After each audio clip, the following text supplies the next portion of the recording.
Hello students, today we are going to start science from class 10.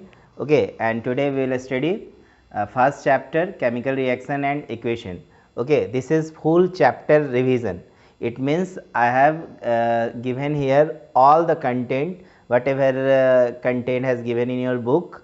Okay, and one by one we will discuss in each and every topic in this chapter. Okay, so let's start this chapter chemical reaction and equation.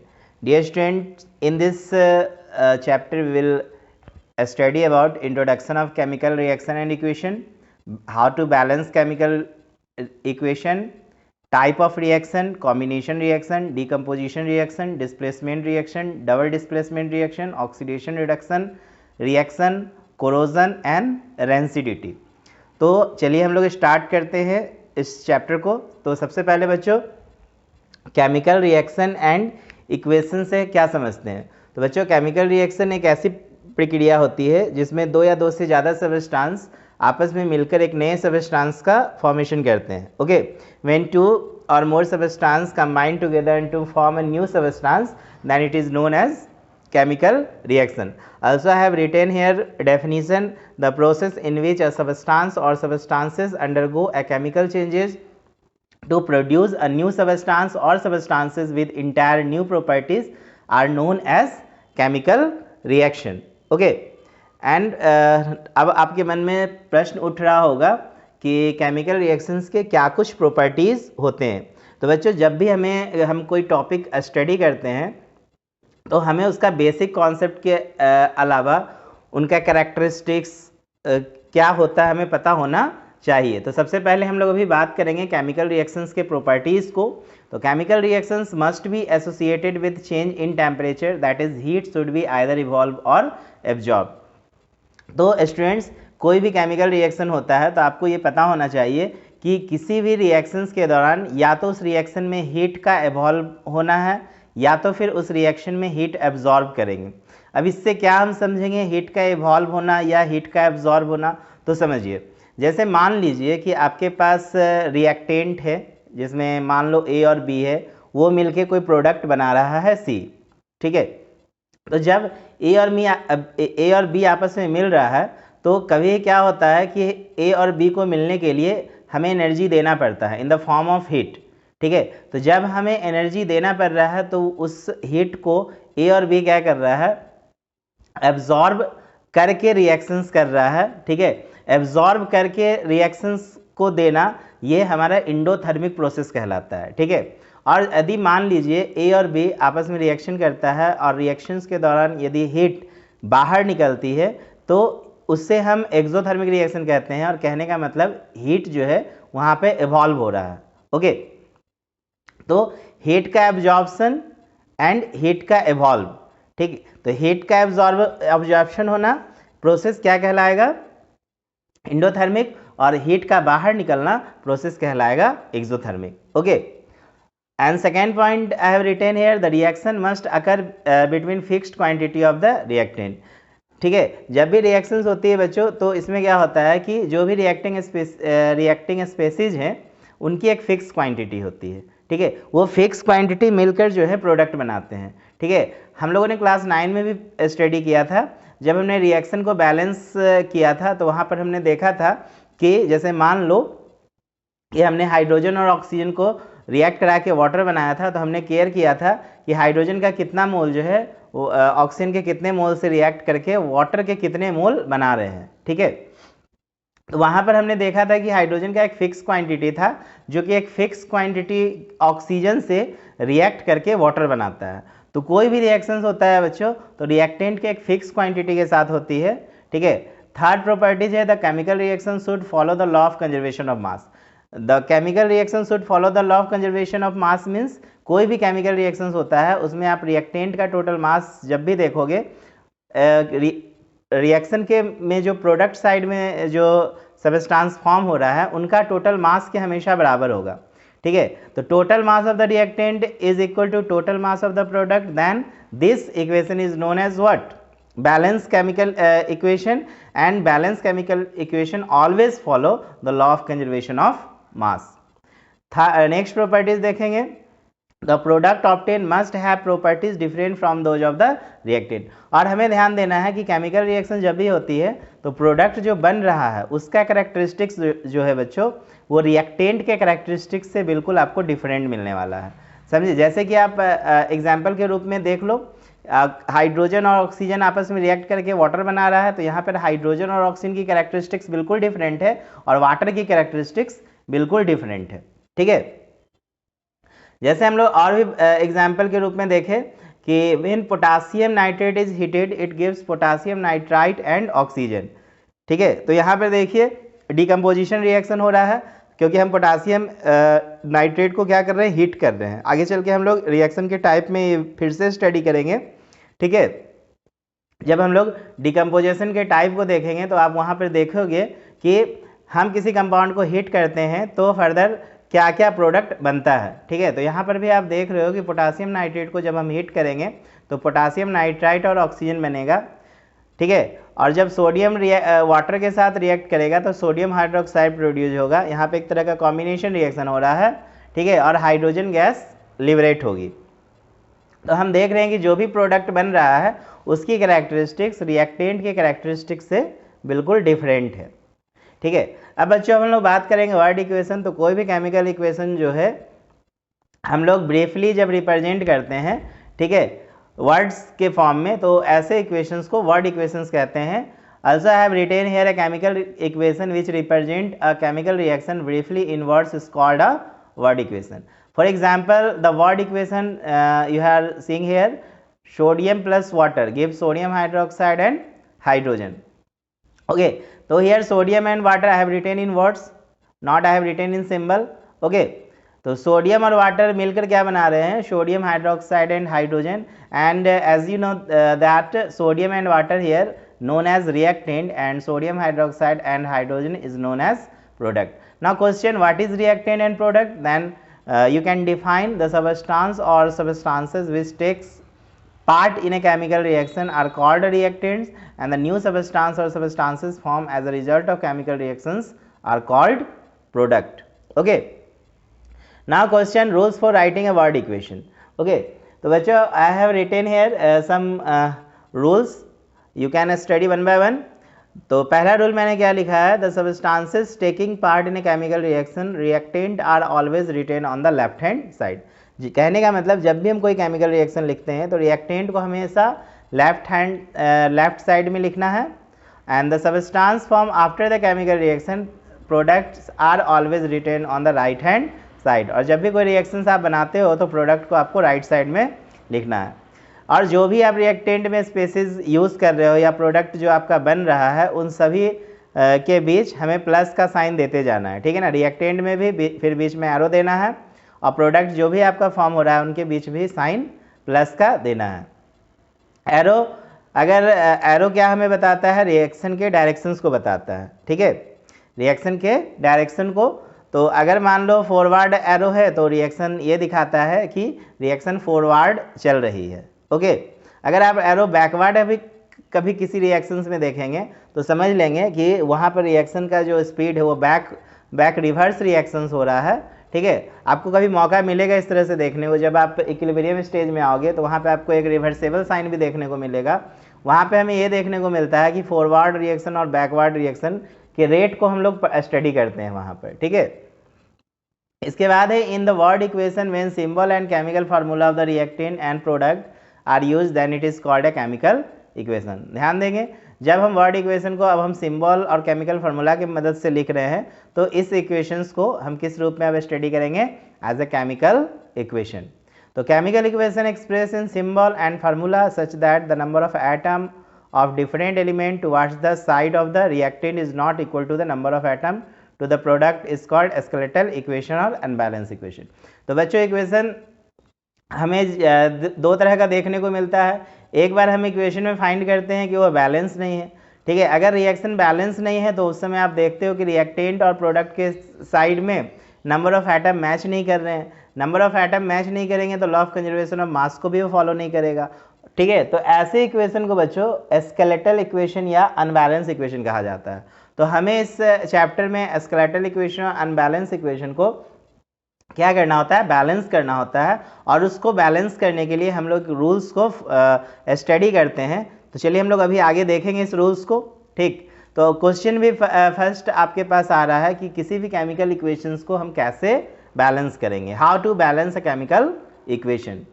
The simple equations are balance by the hit and trial method. Okay, तो बच्चों hit and trial method के द्वारा आप क्या कर सकते हो, equation को बैलेंस कर सकते हो। ये बहुत ही ईजी मेथड होता है, और इस मेथड के जरिए हम किसी भी तरह के इक्वेशंस को, ठीक है, बैलेंस कर सकते हैं।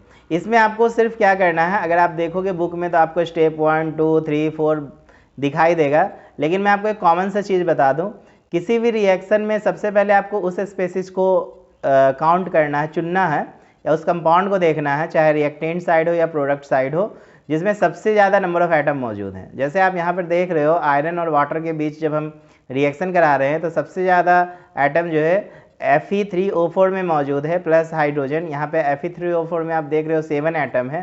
तो सबसे ज़्यादा एटम जहाँ पे मौजूद होता है बच्चों, हम लोग रिएक्शन को वहीं से बैलेंस करना स्टार्ट करते हैं। जैसे मान लीजिए यहाँ पे 3 आयरन है, 4 ऑक्सीजन है, तो आप आयरन को बैलेंस कर दोगे तो यहाँ 3 से मल्टीप्लाई करना पड़ेगा। फिर ऑक्सीजन को बैलेंस करोगे तो यहाँ पे 4 से मल्टीप्लाई करना पड़ेगा। फिर 4 2 जा 8 हाइड्रोजन हो जाएगा, यहाँ पे हम 4 से मल्टीप्लाई करेंगे, ये हमारा रिएक्शन क्या होगा, बैलेंस हो जाएगा। फिर भी हमें स्टेप को फॉलो करना है, ठीक है। तो हम स्टेप बाय स्टेप जो है इस रिएक्शन को कैसे बैलेंस करें, चलिए सीखते हैं। तो पहला स्टेप में आपको क्या करना है कि count the number of atom of various element on both sides of the equation. Okay, आप दोनों में पहले क्या करो, काउंट करके एक टेबल बना लो कि लेफ्ट साइड में कितने आयरन हैं, कितने हाइड्रोजन है, कितने ऑक्सीजन है। फिर राइट साइड में कितने आयरन है, कितने ऑक्सीजन और कितने हाइड्रोजन है। इसके बाद आपको क्या करना है सेकेंड स्टेप में, ठीक, सेकेंड स्टेप में करना है कि start balancing with the compound which contain maximum number of atom. मैंने भी आपको बताया भी था ये कि सेकेंड स्टेप में आपको फिर वही काम करना है, जिस वैसे कंपाउंड को चूज़ करना है जिसमें सबसे ज़्यादा नंबर ऑफ एटम है, फिर उसको वहाँ से बैलेंस करना स्टार्ट करेंगे आप। ओके, फिर अकॉर्डिंग टू दिस रूल, अगर ये रूल के अकॉर्डिंग सोचो तो अभी मैंने आपको बताया कि Fe3O4 में सबसे ज़्यादा नंबर ऑफ एटम है, तो हम लोग बैलेंसिंग यहीं से प्रारंभ करते हैं। तो सबसे पहले देखिए यहाँ पर हमने ऑक्सीजन को बैलेंस कर दिया। अब सेकेंड स्टेप में अब आगे अगर जाइएगा तो इसके बाद जो है हम लोग इसको बैलेंस कर लेंगे, आयरन को बैलेंस कर लेंगे। तो देखिए iron and hydrogen are not balance in the above reaction, so the above reaction repeat the above process. हाँ, फिर से हमने प्रोसेस को लिया और फिर आयरन को मल्टीप्लाई कर दिया 3 से, और ये रिएक्शन क्या हो गया, बैलेंस। अभी भी रिएक्शन बैलेंस नहीं है।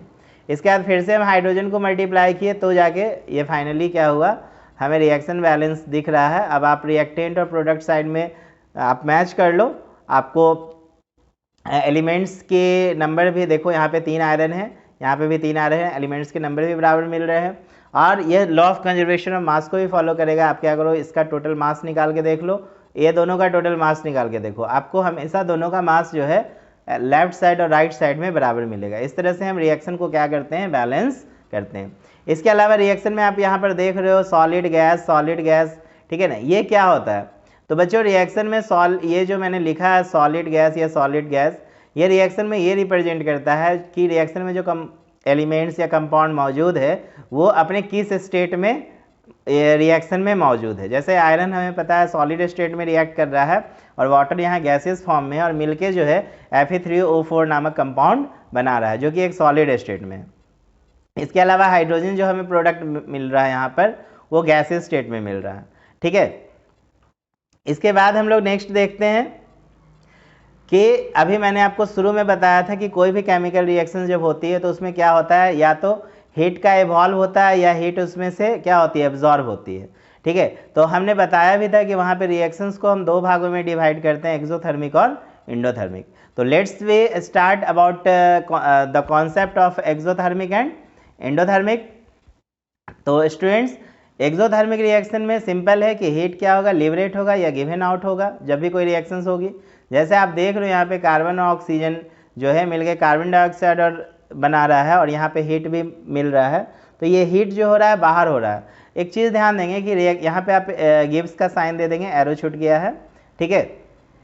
अब ध्यान दोगे, अगर राइट साइड में रिएक्शन के साथ अगर प्लस हीट लिखा हुआ है तो इसको अगर आप लेफ्ट में लाओगे इस हीट को, तो ये ऑटोमेटिक माइनस होगा। इसका मतलब कार्बन को ऑक्सीजन कार्बन ऑक्सीजन के मिलने से 393 किलो जूल पर मोल एनर्जी क्या हो रहा है, बाहर हो रहा है। तो ये रिप्रेजेंट करता है कि ये दोनों के मिलने से इसमें से हीट बाहर निकल रहा है। तो ये रिएक्शंस जो है बाबू एक्सोथर्मिक है ना। इंडोथर्मिक रिएक्शन में क्या होगा, जैसे कि ये दोनों जब मिलेगा तो इसमें हीट वापस देना पड़ेगा। जैसे आप यहाँ पे प्लस का साइन देंगे, ये प्लस का साइन है यहाँ पर, ओके। तो ये फिर आपका राइट से लेफ्ट साइड में उठा के लाइएगा तो -92 जो है +92 हो जाएगा, और कार्बन +2 सल्फर +92 मिलके आपका CH2 बनाएगा। ठीक इस तरह से फिर यहाँ पे हम देखेंगे कि कार्बन और सल्फर के मिलने से हीट को देना पड़ रहा है, हीट देंगे तब ये दोनों आपस में मिल रहा है और ये प्रोडक्ट बना रहा है। तो यहाँ पे हीट का क्या हो रहा है, एब्जॉर्प्शन हो रहा है। तो इस तरह से ये रिएक्शंस जो होता है एंडोथर्मिक रिएक्शंस कहलाता है। अब हम बात करेंगे कि रिएक्शंस आर क्लासिफाइड जो है डिफरेंट टाइप के हैं। तो बच्चों रिएक्शन को डिफरेंट टाइप में हम लोग डिवाइड करते हैं। तो हमें 5 टाइप क्लास 10 में स्टडी करना, ओके। तो फर्स्ट टाइप क्या होता है बच्चों, कॉम्बिनेशन रिएक्शन या सिंथेसिस रिएक्शन। तो स्टूडेंट्स कॉम्बिनेशन रिएक्शन का है दूसरा नाम जो है सिंथेसिस रिएक्शंस भी है। सेकेंड रिएक्शंस पे अगर आप बात करो तो सेकेंड रिएक्शन डीकम्पोजिशन रिएक्शन मिलेगा या एनालिसिस रिएक्शंस कहते हैं। थर्ड रिएक्शन पे बात करें तो डिस्प्लेसमेंट रिएक्शन, फोर्थ पे बात करो तो डबल डिस्प्लेसमेंट, और फिफ्थ पे हम लोग स्टडी करेंगे ऑक्सीडेशन एंड रिडक्शन। ओके, तो one by one we are going to start study okay different type of reaction. तो सबसे पहले हम लोग बात करते हैं कॉम्बिनेशन रिएक्शन। तो बच्चों कॉम्बिनेशन रिएक्शन में क्या होता है कि the reaction in which 2 or more substances combine to form a single or new substances called combination or synthesis. जैसा कि आप देख रहे हो यहाँ पे कि कार्बन ऑक्सीजन के साथ सीधी रिएक्ट करके कार्बन डाइऑक्साइड बना रहा है, ठीक है। तो इस तरह के रिएक्शंस को हम कॉम्बिनेशन रिएक्शन देखते हैं। अब बच्चों कॉम्बिनेशन रिएक्शन के भी अलग अलग आपको टाइप देखने को मिलेंगे। आप यहाँ पे देख रहे हो कि एलिमेंट मिलके कंपाउंड बना रहा है। कभी आपको ये भी देखने को मिलेगा कि एलिमेंट कंपाउंड मिलके कंपाउंड बना रहे हैं, और कभी ऐसे भी देखने को मिलेंगे कंपाउंड मिलके कंपाउंड बना रहे हैं। इस तरह से अगर देखा जाए तो हम कॉम्बिनेशन रिएक्शन को 3 भागों में बांट सकते हैं। पहला फर्स्ट कि 2 एलिमेंट मिलकर कंपाउंड बना रहा है, ठीक है, जैसे कि हाइड्रोजन क्लोरीन मिलकर HCl बनाया, हाइड्रोजन ऑक्सीजन मिलकर H2O बनाया। इसी तरह आप देख रहे हो कि जब एक एलिमेंट कंपाउंड मिल रहा है तो भी एक कंपाउंड बना रहा है। जैसे आप देखो ये कंपाउंड है, ये एलिमेंट है, मिलकर कंपाउंड बना रहा है, ठीक है। थर्ड मैंने आपको बताया कि कंपाउंड और कंपाउंड मिलकर कंपाउंड बना रहा है, ठीक है ना। यहाँ पे देखिए combination of 2 compound to form a new compound. Okay, तो इस तरह से हमने कॉम्बिनेशन रिएक्शन में देखा कि 2 स्पेसीज मिलकर एक प्रोडक्ट बना रहा है, ठीक है ना। और उस स्पेसीज में एलिमेंट थे, एलिमेंट्स कंपाउंड थे और कंपाउंड थे। Now study about decomposition reaction. तो स्टूडेंट्स डीकम्पोजिशन का मतलब देखिए, डीकम्पोज का मतलब क्या होता है, डीकम्पोज होना, हटना। जैसे एक यहाँ पे टूटना, एक तरह से हम कह सकते हैं कि यहाँ पे बिखरना, ठीक है ना। डिकम्पोज हो रहा है, पूरी तरह से बिखर रहा है। तो क्या होगा कि कोई सिंगल कंपाउंड क्या होगा, ब्रेक करेगा, ठीक है ना। कैसे ब्रेक करेगा, तो सिंपलर सबस्टांस में ब्रेक करेगा। तो कॉम्प्लेक्स सबस्टांस का सिंपलर सबस्टांस में ब्रेक होना is known as what, decomposition reaction. तो reaction in which a single compound break up into 2 or more simpler substance are known as decomposition reaction, and the decomposition reaction generally takes place when energy is some form such as heat, electricity or light. Okay, इसका मतलब ये हुआ कि कोई भी reaction decomposition तभी होता है जब हम उसे हीट के प्रभाव से डिकम्पोज करें, हीट देके उसे तोड़े, या इलेक्ट्रिसिटी देके इलेक्ट्रोलिसिस करा के तोड़े, या फिर लाइट के माध्यम से हम क्या करें, कॉम्प्लेक्स सबस्टांस को सिंपलर सबस्टांस में ब्रेक करें। तो इस तरह से देखा जाए तो डिकम्पोजिशन रिएक्शन भी 3 प्रकार से हो सकता है, एक हीट के वजह से, एक इलेक्ट्रिसिटी की वजह से और एक लाइट की वजह से। तो चलिए अब हम लोग इसके टाइप को स्टडी करते हैं। तो पहला है हीट के प्रभाव से। तो हीट के प्रभाव से यदि कोई कॉम्प्लेक्स सबस्टांस डिकम्पोज हो रहा है तो इससे हम कहते हैं थर्मल डिकम्पोजिशन। फॉर एग्जांपल आप देख रहे हो कैल्शियम कार्बोनेट, लाइमस्टोन इसका एक नेम है, ठीक है ना, ट्राइबल नेम है, ठीक। ये अगर ब्रेक होता है तो देखो calcium oxide plus carbon dioxide बनता है। उसी तरह आप देख रहे हो कि फेरस सल्फेट ब्रेक होकर फेरिक ऑक्साइड बनता है, समझ रहे हैं कि नहीं। तो यहाँ पे ये कैसे बना, तो इसके पीछे का रीज़न है हीट। इस रिएक्शन में हम क्या कर रहे हैं, हीट को दे रहे हैं, हीट दे रहे हैं तो ये ब्रेक कर रहा है, हीट की वजह से ये ब्रेक कर रहा है। That's why such reaction is known as thermal decomposition, ठीक है। नोट में आपको एक चीज़ यहाँ पे मैंने पॉइंट किया है, इसे याद रखेंगे कि the decomposition of A compound with light is called photolysis. ठीक है, छोटा सा एक पॉइंट से ध्यान देंगे, पूछ सकते हैं कोई भी आपके टीचर स्कूल में, ठीक है, कि फोटोलिसिस किसे कहते हैं। तो सिंपल सा है कि अगर कंपाउंड लाइट के प्रेजेंस में डिकम्पोज होगा तो फोटोलिसिस, ठीक है ना। और all the decomposition reaction require energy, this reaction are endothermic. और एक चीज़ और भी ध्यान देने का, जितने भी डिकम्पोजिशन रिएक्शन होते हैं सबको चूंकि हम एनर्जी दे रहे हैं, चाहे वो जिस भी फॉर्म में दे, इसका मतलब एनर्जी देना, तो एनर्जी हीट ही दे रहे हैं, अब हीट का अलग अलग फॉर्म है, तो ऐसे रिएक्शंस को हम एंडोथर्मिक रिएक्शंस कहते हैं। ठीक है, और ये रिएक्शंस हम लोग मेटल को एक्सट्रैक्ट करने में भी यूज़ करते हैं।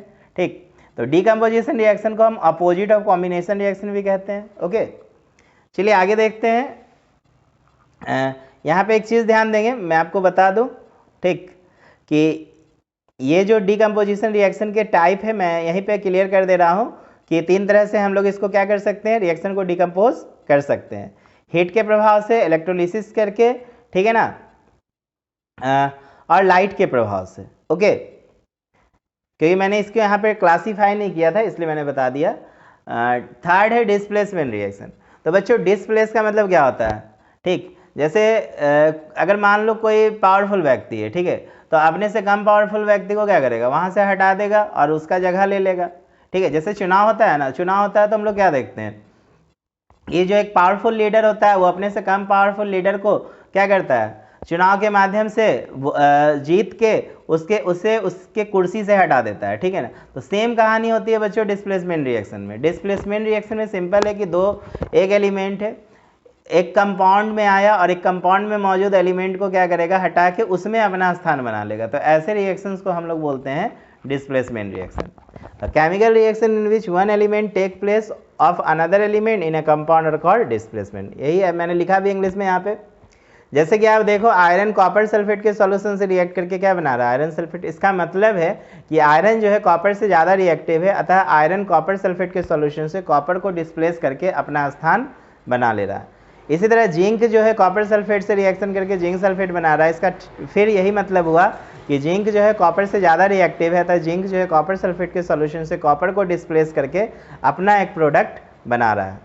तो इसको हम कैसे याद रखें, तो इसको याद रखने के लिए हमें क्या करना पड़ेगा, एक रिएक्टिविटी सीरीज को याद रखना पड़ेगा कि कौन स्पेसीज जो है सबसे ज़्यादा रिएक्टिव है और कौन स्पेसीज जो है सबसे कम रिएक्टिव है। तो उसका सारा सीक्वेंस आपको रिमेंबर करना पड़ेगा। ठीक है, इस तरह iron, zinc, lead are more reactive element than so displace copper from compound. इस तरह यहाँ पे भी देखो KBr प्लस Cl2 मिलके क्या बना रहा है, KCl। ठीक है, इसके बाद यहाँ पर देखो copper displace silver from silver nitrate. यहाँ पे देखिए कॉपर सिल्वर से ज़्यादा रिएक्टिव है, तो कॉपर सिल्वर नाइट्रेट के सॉल्यूशन से सिल्वर को डिस्प्लेस करके कॉपर नाइट्रेट का सॉल्यूशन बना रहा है। ठीक है, तो देखो यही मैंने अभी रिएक्टिविटी सीरीज के विषय में बात कर रहा था कि आप ये रिएक्टिविटी सीरीज को याद कर सकते हो। जैसे कि सबसे ज़्यादा रिएक्टिव एलिमेंट है बाबू पोटासियम। मैंने यहाँ पे ऑर्डर जो दिया है नीचे से ऊपर लिया है, ठीक है ना, बॉटम टू टॉप लिया है इंक्रीजिंग ऑर्डर। तो सबसे ज़्यादा जो रिएक्टिव है पोटासियम होता है, उससे कम रिएक्टिव सोडियम, उससे कम बेरियम, उससे कम कैल्शियम, उससे कम मैग्नीशियम। अतः हम कह सकते हैं कि पोटासियम जो है ये अपने से नीचे वाले जितने भी एलिमेंट है उसके कंपाउंड से उसको डिस्प्लेस करेगा। उसी तरह सोडियम अपने से नीचे वाले हर एक एलिमेंट को डिस्प्लेस कर सकता है। जैसे सोडियम कैल्शियम को डिस्प्लेस कर सकता है, लेकिन कैल्शियम सोडियम को डिस्प्लेस नहीं कर सकता। ये भी हमें केयर करना है। ठीक है, ऊपर वाला नीचे अपने से नीचे वाले सभी को डिस्प्लेस कर सकता है, लेकिन नीचे वाला ऊपर वाले को डिस्प्लेस नहीं कर सकता है। ठीक है, तो हमें कभी कभी क्या होता है ना, रिएक्शन ऐसा दे देता है और बोलता है कि रिएक्शन में राइट साइड में लिखो, और रिएक्शन होता है नो रिएक्शन, फिर भी हम लोग रिएक्शन बना के आ जाते हैं। जैसे कि अगर हम एग्जाम्पल के रूप में अगर आपसे बात करूँ, ठीक है, तो मान लो मैंने ले लिया लेड सल्फेट का सॉल्यूशन। ठीक, लेड सल्फेट का सॉल्यूशन और सोडियम से कराऊंगा तो सोडियम तो लेड को जरूर डिस्प्लेस कर देगा, लेकिन अगर वहीं पर अगर हम ले ले सोडियम सल्फेट का सॉल्यूशन और उसको लेड से रिएक्ट कराए, तो क्या सोडियम सल्फेट के सॉल्यूशन से सोडियम को डिस्प्लेस कर सकता है लेड? बिल्कुल नहीं। तो उस स्थिति में रिएक्शन क्या हो जाएगा, नो रिएक्शन हो जाएगा।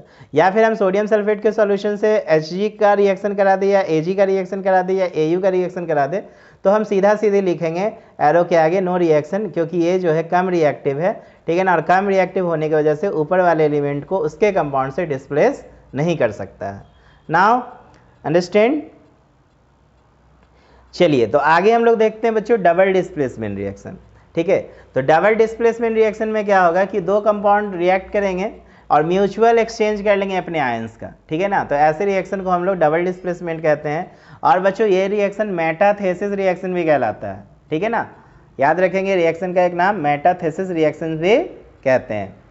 तो two common type of double displacement reaction में पहला आपको मिलेगा बाबू प्रिसिपिटेशन रिएक्शन। प्रिसिपिटेशन रिएक्शन क्या होगा कि प्रोडक्ट में आपको प्रोडक्ट में जो भी आपको सब्सटेंस मिल रहे हैं वो एक सॉलिड फॉर्म में मिलेंगे।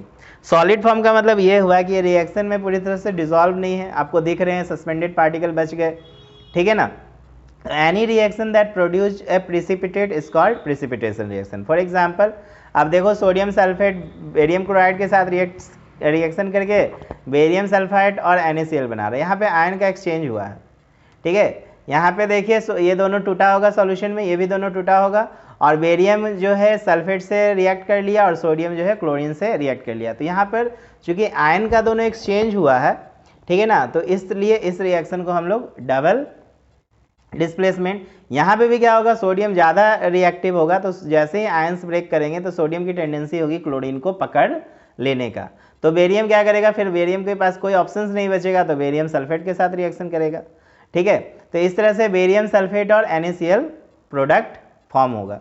बट मेनली यहाँ पे अगर डबल डिस्प्लेसमेंट में हम बात करें तो ड्यू टू आयन एक्सचेंज, यहाँ पे आयन एक्सचेंज की वजह से रिएक्शन बन रहा है। इसके बाद हम न्यूट्रलाइजेशन रिएक्शन के बारे में जब भी बात करते हैं तो बच्चों न्यूट्रलाइजेशन रिएक्शन में बेसिकली एसिड और बेस आपस में रिएक्ट करते हैं, और एसिड और बेस जो है आपस में रिएक्ट करके साल्ट बनाते हैं, ठीक है ना, और वाटर बनाते हैं, ठीक। जैसे आप देख रहे हो यहाँ पे NaOH बेस है, HCl एसिड है, मिलके क्या बना रहे हैं, NaCl साल्ट और वाटर। तो डबल डिस्प्लेसमेंट के दो टाइप हो गए, एक प्रिसिपिटेशन रिएक्शन और एक न्यूट्रलाइजेशन रिएक्शन। इसके बाद बच्चों हम बात करेंगे ऑक्सीडेशन रिडक्शन के विषय में। तो ऑक्सीडेशन का सिंपल सा मतलब होता है गेन ऑफ ऑक्सीजन और loss of hydrogen by an atom और कंपाउंड और मॉलिक्यूल और आयन, ओके। या तो कोई एटम या तो कोई कंपाउंड या तो कोई मॉलिक्यूल यदि ऑक्सीजन को गेन करता है या हाइड्रोजन का लॉस करता है तो ऐसे स्पेसीज का ऑक्सीडेशन होता है, ठीक है ना। और ये रिएक्शन ऑक्सीडेशन रिएक्शन कहलाता है। और ऑक्सीडाइजिंग एजेंट क्या होगा, तो एटम या कंपाउंड या ion which gives oxygen to the another substance. यदि कोई स्पेसीज दूसरे स्पेसीज को ऑक्सीजन देता है या उसमें से हाइड्रोजन को हटाता है तो ऐसे सबस्टेंस को ऑक्सीडाइजिंग एजेंट कहेंगे। क्लियर, मैंने क्या बोला, यहाँ पे देखो जस्ट क्या हो रहा है ना, गेन ऑफ ऑक्सीजन। यहाँ पे कोई एलिमेंट क्या करेगा, ऑक्सीजन का गेन करेगा, हाइड्रोजन को लॉस करेगा, तो ये ऑक्सीडेशन होगा। बट ऑक्सीडाइजिंग एजेंट में क्या हो रहा है ना, वैसा टेंडेंसी जो दूसरे को ऑक्सीजन दे, दूसरे से हाइड्रोजन निकाल ले, ठीक है।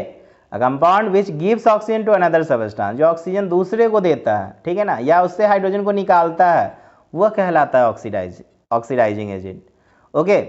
तो ऑक्सीडाइजिंग एजेंट कहने का मतलब सिंपल, जो दूसरे को ऑक्सीडाइज तो कराएगा लेकिन खुद क्या हो जाता है, रिड्यूज हो जाता है। तो जो दूसरे को ऑक्सीडाइज करके खुद रिड्यूज होता है, such species is known as what, oxidising agent. जैसे आप ढेरों एग्जाम्पल देखोगे और यहाँ पे क्लियर भी करोगे। जैसे कि हम देख रहे हैं कि कॉपर जो है, यहाँ पे आप ऑक्सीजन से रिएक्ट करके कॉपर ऑक्साइड बना रहा है, तो आप गौर करो कि यहाँ पे कॉपर का ऑक्सीजन के साथ संयोग हो रहा है, तो सीधा सीधे ये क्या कहलाएगा, ऑक्सीडेशन रिएक्शन। और हम ये भी देख रहे हैं कि ऑक्सीजन अपना ऑक्सीजन निकाल के किसको दे रहा है, कॉपर को। तो ऑक्सीजन चूंकि अपना ऑक्सीजन निकाल के कॉपर को दे रहा है तो ऑक्सीजन क्या कहलाएगा, ऑक्सीडाइजिंग एजेंट। और कॉपर चूंकि गेन ऑफ ऑक्सीजन ले रहा है, ऑक्सीजन को ग्रहण कर रहा है, तो ये क्या कहलाएगा, रिएक्शन ऑक्सीडेशन रिएक्शन। ना अंडरस्टैंड। दूसरे एग्जाम्पल में भी देखिए, मैग्नीशियम ऑक्सीजन से रिएक्ट कर रहा है, तो मैग्नीशियम ऑक्सीजन का क्या कर रहा है, कॉम्बिनेशन कर रहा है, तो ऑक्सीडेशन रिएक्शन। लेकिन मैग्नीशियम को ऑक्सीजन देने का काम कौन कर रहा है, ऑक्सीजन। तो ऑक्सीजन चूंकि मैग्नीशियम को ऑक्सीजन दे रहा है, इसलिए ऑक्सीजन यहाँ पे फिर क्या कहलाएगा, ऑक्सीडाइजिंग एजेंट। तीसरे रिएक्शन में भी आप देखो, मीथेन ऑक्सीजन से रिएक्ट करके CO2 और H2O बना रहा है। फिर हम यहाँ पे देखेंगे हाइड्रोजन को हटा रहा है, हाइड्रोजन का हटना ऑक्सीडेशन। लेकिन यहाँ पे देखिए ऑक्सीजन का ऐड होना, ऑक्सीजन का ऐड होना, फिर ऑक्सीजन का ऐड होना क्या कहलाएगा, ऑक्सीजन देगा, तो ऑक्सीजन का देना, ठीक। या ऐसा कह सकते हैं हाइड्रोजन को हटाएगा, कार्बन से हाइड्रोजन को हटाना, कार्बन से हाइड्रोजन को हटाना, तो कार्बन से हाइड्रोजन को CH4 मीथेन से हाइड्रोजन को हटाना, ये भी काम किसका हो रहा है, ऑक्सीजन का। तो ये ऑक्सीडाइजिंग एजेंट कहलाएगा। तो ऑक्सीडाइजिंग एजेंट का दो काम है, या तो ऑक्सीजन दूसरे स्पेसीज को देगा या उस कंपाउंड के, उसके कंपाउंड में से हाइड्रोजन को निकालेगा, तो ये क्या कहलाएगा, ऑक्सीडाइजिंग एजेंट। क्लियर। ऐसे भी आप ध्यान दोगे बच्चों कि नॉन मेटल जो होते हैं वो जनरली ऑक्सीडाइजिंग एजेंट होते हैं, क्योंकि उनका काम ही यही होता है, ठीक है, कि दूसरे को ऑक्सीडाइज करके खुद क्या होना, रिड्यूस होना। चौथा एग्जाम्पल में भी हम यही देख सकते हैं कि यहाँ पे भी मीथेन क्लोरीन से रिएक्ट कर रहा है, तो देखो इलेक्ट्रोनिगेटिव एटम का जुड़ना, हाइड्रोजन का हटना, ये आपका क्या कहलाया, ऑक्सीडेशन। चूंकि क्लोरीन हाइड्रोजन को हटा रहा है अतः ये क्या कहलाएगा, ऑक्सीडाइजिंग एजेंट। ओके, क्लोरीन फिर से यहाँ पे ऑक्सीडाइजिंग एजेंट की तरह बिहेव करेगा। अब हम बात करेंगे रिडक्शन। तो रिडक्शन का सिंपल सा मतलब है लॉस ऑफ ऑक्सीजन और gain of hydrogen by an atom और कंपाउंड और मॉलिक्यूल और ion is called reduction, and the reaction take place in this process is called reduction process. ये जस्ट देख रहे हैं ना, उल्टा हो रहा है, किससे, ऑक्सीडेशन से उल्टा। ऑक्सीडेशन में क्या देखे थे, ऑक्सीजन का गेन होना, हाइड्रोजन का लॉस होना, बट यहाँ पे ऑक्सीजन का लॉस और हाइड्रोजन का गेन। इसका मतलब रिड्यूसिंग एजेंट की भी कैरेक्टरिस्टिक्स चेंज होगी। ऑक्सीडाइजिंग एजेंट में देख रहे थे कि ऑक्सीजन दूसरे को दे रहा था, उससे हाइड्रोजन निकाल रहा था, बट रिड्यूसिंग एजेंट का कैरेक्टरिस्टिक्स क्या होगा ना, दूसरे को हाइड्रोजन देना और उसमें से ऑक्सीजन को निकालना। क्लियर है, जस्ट अपोजिट नेचर हो गया ऑक्सीडेशन से, ठीक है। तो रिडक्शन रिएक्शन समझ में आया कि ऑक्सीजन का लॉस और हाइड्रोजन का गेन जो है रिडक्शन कहलाता है। रिड्यूसिंग एजेंट देखिए मैंने लिखा भी है कि एटम कंपाउंड और ion which remove oxygen from another substance, जो दूसरे सबस्टांस ऑक्सीजन को क्या करेगा, रिमूव करेगा, या फिर कह सकते हो जो दूसरे को हाइड्रोजन देगा, ठीक है, इज कॉल्ड रिड्यूसिंग एजेंट, ठीक है ना। एग्जाम्पल में आप देख सकते हैं यहाँ पे कॉपर ऑक्साइड हाइड्रोजन से रिएक्ट कर रहा है, तो देखो यहाँ पे कॉपर ऑक्साइड से ऑक्सीजन को हटाना, तो इसका क्या हो गया, रिडक्शन, ठीक है ना। और ये हटाने का काम क्या कौन कर रहा है, हाइड्रोजन, तो यहाँ पे ये रिड्यूसिंग एजेंट कहलाएगा हाइड्रोजन। हाइड्रोजन के वजह से ना ऑक्सीजन हट रहा है, तो हाइड्रोजन रिड्यूसिंग एजेंट हुआ, और ऑक्सीजन का चूंकि हटना, ठीक है, तो ये रिडक्शन कहला गया। ओके, अदर एग्जाम्पल में आप देखिए chlorine plus H2 gives HCl। फिर हाइड्रोजन क्या कर रहा है यहाँ पे, पहला तो आप देखो कि क्लोरीन में हाइड्रोजन का ऐड होना, रिडक्शन, और हाइड्रोजन चूंकि क्या कर रहा है, क्लोरीन को क्या दे रहा है, हाइड्रोजन दे रहा है, क्लोरीन को हाइड्रोजन दे रहा है, तो फिर यहाँ पर क्या कहलाएगा, ये रिड्यूसिंग एजेंट, ठीक है। तो ये फिर हाइड्रोजन यहाँ पे किस तरह से बिहेव करता है, रिड्यूसिंग एजेंट। अब हम लोग बात करते हैं बच्चों रेडॉक्स रिएक्शन का। तो बच्चों अभी हमने जितना भी ऑक्सीडेशन रिडक्शन पढ़ा, अगर इसको कंबाइनली स्टडी करें तो यह रेडॉक्स रिएक्शन कहलाएगा। रेडॉक्स रिएक्शन में होगा क्या, रेडॉक्स रिएक्शन का सिंपल सा मतलब है those reaction in which oxidation and reduction take place together. कहने का मतलब ऐसे रिएक्शन जिसमें ऑक्सीडेशन रिडक्शन दोनों साथ साथ होते हैं, ऐसे रिएक्शन को हम रेडॉक्स रिएक्शन कहते हैं। रेडॉक्स का सिंपल सा मतलब होता है, वर्ड रेडॉक्स का मतलब red plus ox, red plus ox. अब रेड कहाँ से आया, तो रेड रिडक्शन से आ गया, ऑक्स कहाँ से आया, तो ऑक्स ऑक्सीडेशन से आया, तो reduction plus oxidation is known as what, redox reaction. तो in every chemical reaction oxidation reduction take place simultaneously, thus every chemical reaction is redox reaction. अगर देखा जाए तो जितने भी केमिकल रिएक्शन है, कहीं पे ऑक्सीडेशन कहीं पे रिडक्शन आपको देखने को दोनों में मिल रहा है, तो देखा जाए तो प्रत्येक केमिकल रिएक्शन क्या होता है, रेडॉक्स रिएक्शन होता है। सही बात है, हम लोग हायर क्लास में स्टडी भी करते हैं, ठीक है। अभी हम लोग तो ऑक्सीजन हाइड्रोजन के आधार पर रेडॉक्स रिएक्शन को स्टडी कर रहे हैं, आगे चल के हम लोग और डेप्थ में स्टडी करेंगे रेडॉक्स रिएक्शन का, ठीक है। एग्जाम्पल के तौर पे आप देख सकते हो यहाँ पे कॉपर ऑक्साइड और हाइड्रोजन, तो देखो कॉपर ऑक्साइड से ऑक्सीजन का हटना, तो ये रिडक्शन हो रहा है, बट हाइड्रोजन के साथ ऑक्सीजन का जुड़ना, यहाँ पर क्या हो जाएगा, ऑक्सीडेशन हो जाएगा। तो ये चूंकि यहाँ पे दोनों रिएक्शंस हो रहा है, तो हम कह सकते हैं कि ये एक प्रकार का क्या है, रेडॉक्स रिएक्शन। उसी चीज़ को मैंने यहाँ पे लिखा है, यू कैन स्टडी हियर, ठीक है। देखो मैंने लिखा है ना, कॉपर ऑक्साइड क्या हो रहा है, रिड्यूस टू कॉपर हो रहा है, क्यों, क्योंकि ऑक्सीजन का लॉस हो रहा है। हाइड्रोजन ऑक्सीडाइज टू वाटर हो रहा है, क्यों, क्योंकि गेन ऑफ ऑक्सीजन हो रहा है, ठीक है। तो इसका रिडक्शन हो रहा है, बट इसका क्या हो रहा है, ऑक्सीडेशन हो रहा है। सेकेंड एग्जाम्पल में भी आप देखो जिंक ऑक्साइड से ऑक्सीजन का हटना क्या कहलाएगा, जिंक ऑक्साइड से ऑक्सीजन का हटना रिडक्शन, बट कार्बन में ऑक्सीजन का ऐड होना, यहाँ पे क्या कहलाएगा, ऑक्सीडेशन। फिर से कंबाइन अगर इस रिएक्शन को देखो तो ये रिएक्शन आपका रेडॉक्स रिएक्शन कहलाएगा। अब हम लोग बात करते हैं बाबू ऑक्सीडेशन रिडक्शन रिएक्शन हमारे डे टू डे लाइफ में कैसे बिलोंग करता है। तो बच्चों डे टू डे लाइफ में इसका बहुत ज़्यादा रोल है, ठीक है ना। जैसे आप देखते हो कोरोजन, कोरोजन में आप क्या देखते हो कि मेटल जो है एयर से रिएक्ट कर लेते हैं। इसका सीधा सीधी एग्जांपल जो है हम लोगों के बुक में रस्टिंग के विषय में पढ़ाया जाता है। रस्टिंग में क्या होता है कि आयरन क्या होता है कि हवा से रिएक्ट कर लेता है और उसमें रस्ट लग जाता है, कहने मतलब जंग लग जाता है। ठीक, तो जंग लगने की प्रक्रिया क्या है? कोरोजन है। ठीक है, अब उसे बचाना है तो आप उसे क्या करो? पेंट करो। ठीक, उसमें गैल्वेनाइजेशन का प्रोसेस करो या जो भी कुछ प्रोसेस आप करना चाहते हो जिससे कि वो एयर से रिएक्ट ना करे। ठीक है, तो कोरोजन का सिंपल सा मतलब होता है मेटल का ग्रेजुअल डिस्ट्रक्शन। ठीक है ना। रीजन कि मेटल क्या होते हैं ना, ऑक्साइड फॉर्म करने लगते हैं, हाइड्रोक्साइड बनाने लगते हैं, सल्फाइड, डिफरेंट टाइप के प्रोडक्ट जो है एयर से रिएक्ट करके बनाने लगते हैं। ठीक है, जो कि हमारे एटमॉस्फेयर में मौजूद हैं। ठीक है, इस तरह के सबस्टांस जो इसे ऑक्साइड, हाइड्रोक्साइड या सल्फाइड बना रहे हैं। ठीक है, तो इसी प्रक्रिया को हम लोग क्या कहते हैं? कोरोजन कहते हैं। Gradual destruction of metal because of formation of respective oxide, hydroxide, sulphide etcetera. ठीक है, अब मेटल क्या होते हैं कि मेटल रिएक्ट करेंगे oxygen, sulphide, moisture etcetera present in the environment. तो a layer of different colour metal oxide, sulphide और hydroxide deposit over them. Because of the formation of these layers, metal first lost their luster and gradually get destroyed. Rusting of iron, ठीक है ना, tarnish of copper, ठीक है, and silver etc. are the some common example of corrosion. ठीक है, तो इसमें हम लोग को एक गैल्वेनाइजेशन प्रोसेस भी पूछा जाता है कोरोजन में। ठीक, कि जिंक का क्या चढ़ाते हैं? पेस्ट चढ़ा देते हैं जिससे कि ऑक्साइड्स का एक लेयर बन जाए। ठीक है, अब हम लोग बात करते हैं रस्टिंग ऑफ आयरन। तो article made of iron when expose to moisture present in the air, a layer of iron oxide is form over them. This layer start eating और corroding iron gradually and iron oxide is brown in colour. The formation of iron oxide over the iron article because the reaction with moisture present in air is called rusting. मैं बार बार ये बता रहा हूँ कि iron क्या कर रहे हैं? मॉइस्चर से रिएक्ट कर लेते हैं, तो इस प्रोसेस को हम लोग रस्टिंग बोलते हैं। छोटा सा क्वेश्चन है, पूछा जाता है 1 और 2 मार्क्स में। फिर है प्रिवेंटिंग ऑफ रस्टिंग। अब रस्टिंग को बचाना है तो मैंने आपको बताया कि उसको क्या करो, उसमें आप या तो मॉइस्चर से बचाने के लिए उसमें पेंट चढ़ा दो। ठीक है ना, पेंट चढ़ा देंगे तो बचाया जा सकता है। ठीक है, या लेयर ऑफ ग्रीस चढ़ा दो आयरन आर्टिकल में। ठीक है ना, जैसे साइकिल चैन वगैरह में देखते हैं, बॉल बेयरिंग में देखते हैं। तो इस तरह से हम लोग आयरन को रस्टिंग से क्या कर सकते हैं? बचा सकते हैं। ठीक है, इसके बाद है tarnishing of articles made of silver. तो article made of silver such a jewellery got a black coating over them because of sulphide present in the environment. जैसे कि मान लो सिल्वर के बने ज्वेलरी हैं, वो क्या होते हैं? ब्लैक हो जाते हैं, उस पर काला पड़ जाता है। तो काला क्यों पड़ जाता है? तो एनवायरनमेंट में मौजूद सल्फर से रिएक्ट करके सल्फाइड बना लेते हैं।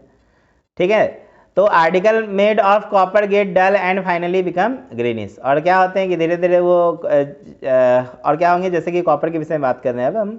तो कॉपर में क्या होते हैं? वो भी एयर से, एटमॉस्फेयर से रिएक्ट करके क्या होते हैं? ग्रीनिश कलर के हो जाते हैं, क्योंकि उस पर भी ऑक्साइड का लेयर बनने लग जाता है। तो finally formation of carbonate over them. तो corrosion of metal lead to loss of millions of rupees every year. बच्चों पता है कोरोजन की वजह से हमारे देश में, ठीक है, हमारे देश क्या कहूँ, पूरे विश्व में मिलियन ऑफ रुपीज़ का ना लॉस हो जाता है। देखते हो आप, time to time bridge damage होते हैं, कार बॉडी ख़राब हो जाता है। ठीक है ना, घर में जो ग्रिल हैं वो ख़राब हो जाते हैं, सब रस्ट हो जाता है अगर आप उसको सही से केयर ना करोगे। ठीक है, तो कम्प्लीटली ये डैमेज है, एक तरह का लॉस है। ठीक, तो इसलिए बेटर होगा कि हम क्या करें, इसको अच्छे से केयर करें, टाइम टू टाइम उस पर पेंट वगैरह लगाते रहे, उसे बचाने का हर संभव प्रयास करें ताकि वो ऑक्साइड्स, सल्फाइड वगैरह ना बनाए। ठीक है, पहले अगर हम ऑक्साइड का लेयर चढ़ा देंगे तो वो ऑक्साइड्स खुद बनाएगा नहीं, तो उसके लेयर्स को हम बचाया जा सकता है। ठीक है, फिर एक बच्चों है rancidity. The spoilage of food items specially made of using oil because of hydrolysis and oxidation of fat present in food is called rancidity. बच्चों देखते हैं ना, घरों में खाना क्या होता है, ख़राब हो जाता है। रात के खाना अगर आप सुबह में खाना चाहोगे तो स्मेल आ जाता है। ठीक है ना, वो खाना हमारे लिए अच्छे नहीं होते हैं। तो आखिर ऐसा होता क्यों, आप सोचते हो कभी? तो इसके पीछे यही रीज़न है कि वो भी एयर से रिएक्ट कर लेते हैं। तो फूड आइटम जो होते हैं बच्चों, एयर से एक्सपोज कर लेते हैं। कहने का मतलब फूड में जो आपका फैट मौजूद होता है वो ऑक्सीडाइज हो जाते हैं। ऑक्सीडाइज होना कहने का मतलब रैंसिड, ऑक्सीडाइज होने का मतलब रैंसिड। तो when a food gate rancid it gives bad taste. अगर मान लो को ख़राब हो गए, रैंसिड हो गए, तो वो गंदा स्मेल देंगे। ठीक है, और rancid also degrade the nutrients value of the food. अब पता है रैंसिड अगर ख़राब हो जाते हैं तो उसका जो न्यूट्रिएंट्स वैल्यू है ना वो भी ख़त्म हो जाता है, और इवन अगर हम उसको खा लेंगे गलती से तो हमारे हेल्थ पे भी उसका बैड असर पड़ता है। ठीक है, तो कैसे बचाओ हो रेंसिडिटी से? तो इसमें आप क्या करो, एंटीऑक्सीडेंट मिलाओ। एंटीऑक्सीडेंट मिला के हम इसे बचा सकते हैं ताकि जल्दी ऑक्सीडाइज नहीं हो।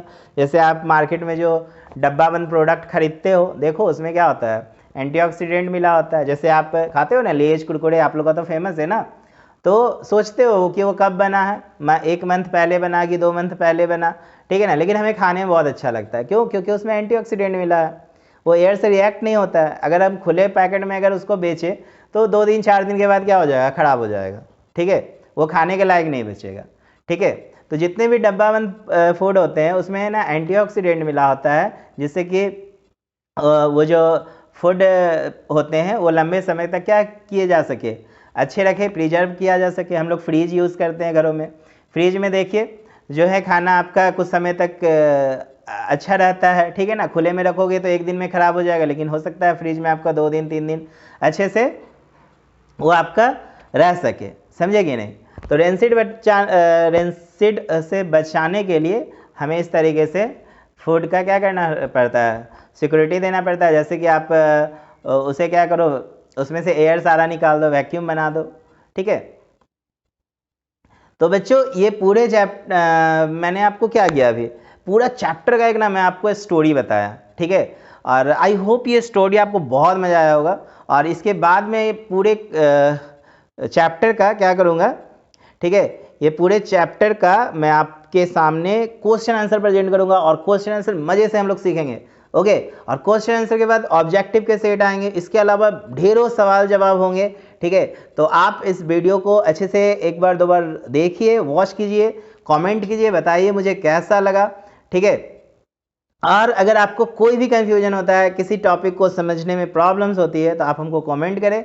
मैं आपको पूरे अपने नेक्स्ट लेक्चर में, ठीक है, आपके कमेंट्स के आधार पे मैं डिस्कशन भी करूँगा। ठीक है, और बच्चों आप मन से पढ़ो। ठीक है, क्लास 10 में हम लोग हैं और 10 में हम लोगों का रिजल्ट अच्छा होना है। Okay, thank you.